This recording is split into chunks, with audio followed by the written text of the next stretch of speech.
আজ তোমাদের সামনে আমি এক ফোঁটা আসতেই পারিনি, মানে কি বলবো, সকাল থেকে প্রচুর কাজ ছিল, কাজ করেছি। আর এই দেখো এখন কটা বাজছে, 2টো বাজতে 5 মিনিট বাকি। ঘড়িটা এখনও ইয়ে করা হয়নি, ওখানে রাখা হয়েছে, আজকে লাগিয়ে দেওয়া হবে দেওয়ালে। তো কি করব, সকাল থেকে আসতে পারিনি, পুজো দিতে গেছিলাম। এইদিকে দরজাটা না লেগে যাচ্ছে, এটা আমি দিতে ভুলে যাচ্ছি, বাইরের দিকে দরজাটা ইয়ে হয়ে যাচ্ছে। এদিকে ঠাকুরের সব মানে পরিষ্কার পরিচ্ছন্ন করে নিয়েছি, এখনো লাইটটা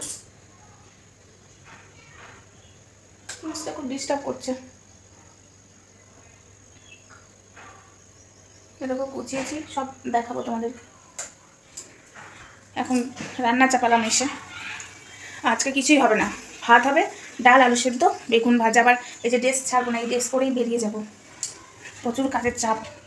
এখন এই দেখো বাসনগুলো রাখা আছে, এক ফোঁটা তাকে তোলা হয়নি, তাই তোমাদের সামনে সারাদিন আসতে পারিনি।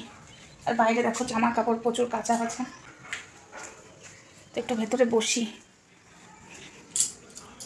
এই কারণে আজকে আসতে পারিনি। আজকে সব পরিষ্কার পরিচ্ছন্ন থকথকে ঝকঝকে করা রয়েছে। উফ, একটু শুই, আর ভালো লাগছে না। সকাল থেকে প্রচুর কাজ করেছি, আর যত বেড কভার ছিল সব কালকে 2টো কেচেছি, আজকে সব জড়ো করে রেখে দিয়েছি, কাল কাচবো। আজকে পুরোনো বেড কভারটাই পাতলাম, যেহেতু আর নতুন সব বেড কভারগুলো নামিয়ে দিয়েছি। আর নতুন বেড কভার পাতিনি আজকে, কারণ 2 দিন বাদেই পাতবো। এটা অবশ্য কালকে তুলে দেবো, সেটার জন্য না, ওই কারণে আজকে তোমাদের সামনে আমি আসতে পারি না। চোখ ঢুলঢুলু করছে, কিচ্ছু করার নেই। কোনো রকমে ডাল, আলু সেদ্ধ, বেগুন ভাজা, ভাতটা খাবো, বসতেও পারবো না, বেরিয়ে যাব। তোমাদের দাদাভাই আর আমি, কাজ পড়ে আছে। আর তোমাদের দাদাভাই সব পর্দা টাঙাচ্ছে, দিয়ে হাঁপিয়ে গেছে, এখন চুপ করে বসে পড়েছে, বলছে আমি একটু বাদে টাঙাবো আবার। আলাম চলো।